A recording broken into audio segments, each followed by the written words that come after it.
सेठ JS. Sonawala high school में अहमदाबाद में एस.वी. भूरिया साहब, आप सभी विद्यार्थी भाई बहनों का हार्दिक स्वागत करता हूं। विद्यार्थी मित्रों, पिछले वीडियो में हमने देखा था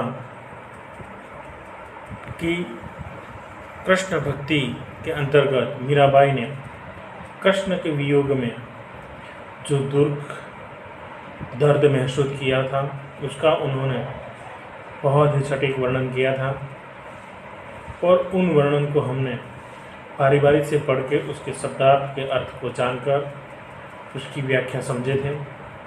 आज हम मीराबाई कृष्ण भक्ति का दूसरा पद, होली खेलते हुए कृष्ण यानी कि गिरधारी का जो उन्होंने वर्णन किया है, इसके बारे में जानेंगे। मगर उन पद को पढ़ने से पहले हम संगीत के साथ उन पद का श्रवण करेंगे, फिर समझेंगे।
विद्यार्थी मित्रों, हमने होली खेलत है गिरधारी पद्य का बहुत सुंदर श्रवण किया।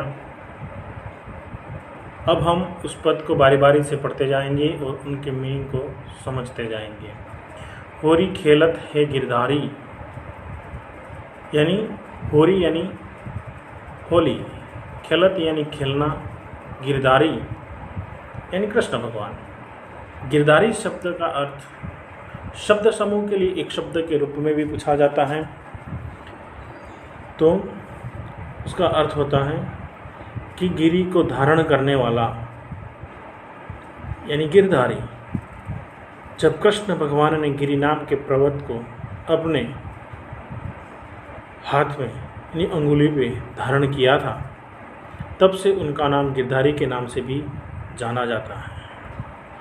मुरली संग बजत डफ न्यारो संग जुबती ब्रज नारी।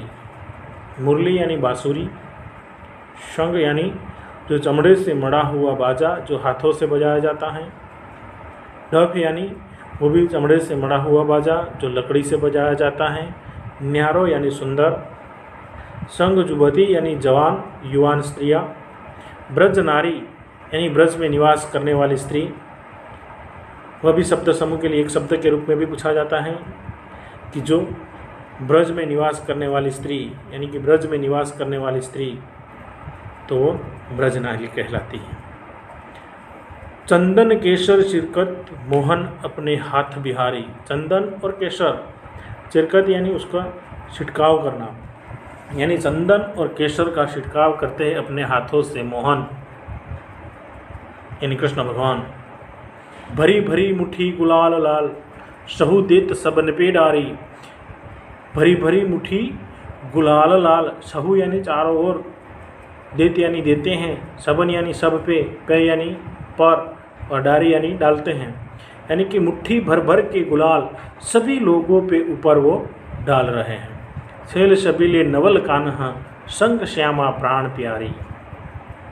छेल शबीले यानी अत्यंत सुंदर, नवल यानी सुंदर, कान्हा यानी कृष्ण भगवान, श्यामा यानी राधा, प्राण प्यारी यानी प्राण से भी ज़्यादा प्यारी, यानी कि अत्यंत सुंदर कृष्ण भगवान के साथ उनकी प्राण प्यारी राधा भी होली खेल रही है। गावत शार घमार राग तह दई दई कल करतारी, यानी कि घमार राग में वह लोग गीत गा रहे हैं और तालियां बजा बजा कर, करतारी यानी कि ताली बजाना, ताली बजा बजा कर वह गीत गा रहे हैं। फागु जू खेलत रसिक सावरी बाड़ियों रज ब्रज भारी। फागु यानी फाग माँ, रसिक यानी वह भी शब्द समूह के लिए एक शब्द, रस लेने वाला यानी रसिक, सावरी, भाड़ियों रज, रज यानी धूल, ब्रज भारी यानी कि पूरे ब्रज में भारी उड़ रही, यानी कि फाग माह में सभी गोपियाँ होली खेल रही हैं और एक दूसरे पे गुलाल उड़ा रही है, और उसके कारण इतना गुलाल उड़ रहा है कि वृंदावन की नगरी जो ब्रज नगरी जो है वह नगरी पूरी गुलालमय हो जाती है और लग रहा है कि पूरे आकाश में धूल की डमरियाँ उड़ रही हैं। मीरा के प्रभु गिरधर नागर मोहन लाल बिहारी। मीरा कहती है प्रभु आप तो मन मोह लेने वाले हो, अर्थात पूरे शब्द पद्य का यानी कि पूरे पद का अर्थ होता है कि मीरा ब्रज में श्री कृष्ण के होली खेलने का वर्णन करती हैं। वे कहती हैं कि श्री कृष्ण होली खेल रहे हैं, इस अवसर पर मुरली संग और डब जैसे अनोखे वाद्य बज रहे हैं, उनके ब्रज की युवा नारियाँ होली खेल रही हैं। श्री कृष्ण अपने हाथों से उठाकर चंदन और केसर छिड़क रहे हैं। वे अपनी मुट्ठियों में लाल लाल गुलाल भरकर चारों ओर सभी लोगों पे डाल रहे हैं, और छेल शबीले सुंदर कृष्ण कन्हैया के साथ अपनी प्राण प्यारी राधा भी होली खेल रही हैं। वे तालियां बजाते हुए गंवार राग वाला गीत गा रहे हैं, और गोपियों के फाग खेलने से इतने गुलाल उड़ रहे हैं, यानी गोपियों के फाग खेलने से इतने गुलाल उड़ रहे हैं कि जिससे लगता है ब्रज में गुलाल की भारी गर्द उड़ रही है। और मीरा कहती है कि प्रभु आप तो मन मोह लेने वाले हैं। विद्यार्थी मित्रों, ये उसका भावार्थ था।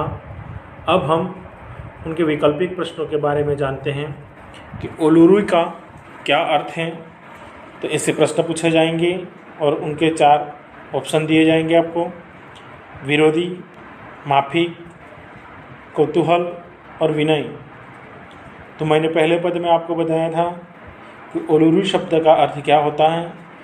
तो उसका अर्थ है माफिक, अनुकूल। तो यहाँ पे आंसर होगा ख, माफिक।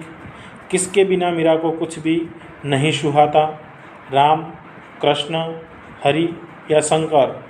इन 4 विकल्पों में से कौन सा सही उत्तर है वो आपको देना है। तो मीरा को हरि के बिना कुछ भी अच्छा नहीं लगता है, यानी कि मीरा को हरि बिना, यानी कि ग आंसर जो है वो सही होगा। कृष्ण अपने हाथों से गोपियों पर क्या डालते हैं? तो रंग डालते हैं, अबीर डालते हैं, गुलाल डालते हैं या चंदन एवं केसर। तो वो अपने हाथों से सभी लोगों पे चंदन एवं केसर डाल रहे थे। तो यहाँ पे आंसर होगा चंदन एवं केसर। कान्हा के संग कौन विराजमान है? तो ग्वाल, बाल, यशोदा, श्यामा अर्थात राधा और नंद। तो उनके साथ विराजमान है राधा, श्यामा अर्थात राधा। मीरा को किसने आने के लिए कहा था? तो मीरा को श्री कृष्ण ने आने के लिए कहा था। कृष्ण क्या कर रहे हैं? तो कृष्ण होली खेल रहे हैं। कृष्ण के साथ कौन कौन होली खेल रहे हैं? तो कृष्ण के साथ राधा और ब्रज की युवा नारियाँ होली खेल रही है। कृष्ण किस राग में गीत गा रहे हैं? तो कृष्ण गमार राग में गीत गा रहे हैं। विद्यार्थी मित्रों, आप उसी प्रकार 2 वाक्य के प्रश्न और 4-5 वाक्यों के उत्तर पद्य के भावार्थ को समझोगे, पढ़ोगे और उसके बाद उनके भी आंसर लिखना होगा आपको। अगले पद्य के बारे में हम अगले वीडियो में पढ़ेंगे। धन्यवाद।